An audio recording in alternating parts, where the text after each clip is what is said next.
Tahukah kamu apa itu fenomena pendidikan?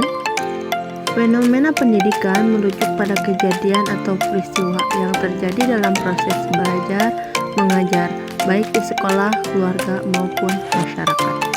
Pertama, ada fenomena pendidikan di dalam masyarakat. Fenomena pendidikan di masyarakat Indonesia antara lain, yang pertama, akses pendidikan terbatas. Tidak semua anak Indonesia memiliki kesempatan yang sama untuk mendapatkan pendidikan, terutama di daerah pedesaan. Yang kedua, kualitas pendidikan tidak merata. Kualitas pendidikan di daerah perkotaan umumnya lebih baik dibandingkan dengan di pedesaan. Selanjutnya yang ketiga, kurikulum yang tidak relevan. Kurikulum yang ada terkadang dinilai kurang relevan dengan kebutuhan dunia kerja saat ini. Yang keempat, kesejahteraan guru yang belum optimal. Kesejahteraan guru di Indonesia, terutama di daerah terpencil, masih belum optimal. Dan yang kelima, kurangnya partisipasi orang tua. Orang tua cenderung menganggap bahwa pendidikan adalah tanggung jawab sekolah dan guru. Fenomena pendidikan di keluarga. Pendidikan keluarga menjadi dasar pendidikan seorang anak, terutama dalam nilai-nilai agama, bersikap dan berperilaku, beretik dan cara pandangnya terhadap segala sesuatu. Berikut beberapa fenomena pendidikan di keluarga. Ada fenomena positif.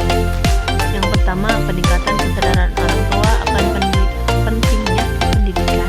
Yang kedua, keterlibatan aktif orang tua dalam proses belajar anak. Yang ketiga, penggunaan teknologi untuk mendukung pembelajaran.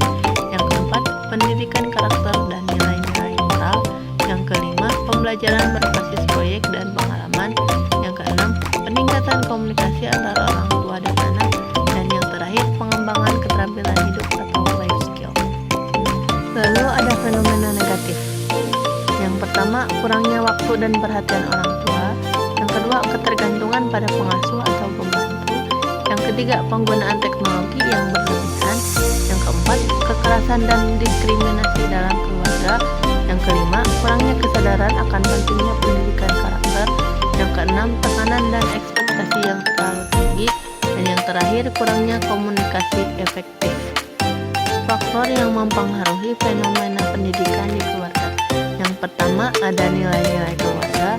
Yang kedua, kultur dan tradisi. Yang ketiga, pendidikan orang tua. Yang keempat, lingkungan sosial. Yang kelima, ekonomi keluarga. 6, akses teknologi. Dan yang terakhir, kebijakan pemerintah. Fenomena pendidikan di sekolah. Berikut beberapa fenomena pendidikan di sekolah. Ada fenomena positif. Yang pertama, penggunaan teknologi dalam pembelajaran atau e-learning. Yang kedua, metode pembelajaran aktif dan interaktif. Yang ketiga, fokus pada pengembangan keterampilan hidup atau life skill. Yang keempat, peningkatan kesadaran akan pendidikan karakter. Yang kelima, keterlibatan orang tua dalam proses pendidikan. Yang keenam, pengembangan kurikulum berbasis kompetensi. Dan yang terakhir, peningkatan kesadaran akan pentingnya pendidikan inklusif. Selanjutnya ada fenomena negatif. Yang pertama, kekerasan sekolah atau bullying. Yang kedua, penggunaan teknologi yang berlebihan. Yang ketiga, stres dan tekanan akademis. Yang keempat, ketergantungan pada nilai-nilai akademis. Yang kelima, kurangnya kesadaran akan pentingnya pendidikan karakter. Yang keenam, keterbatasan sumber daya dan infrastruktur. Dan yang ketujuh, konflik antara guru dan siswa. Sekian dan terima kasih, semoga bermanfaat.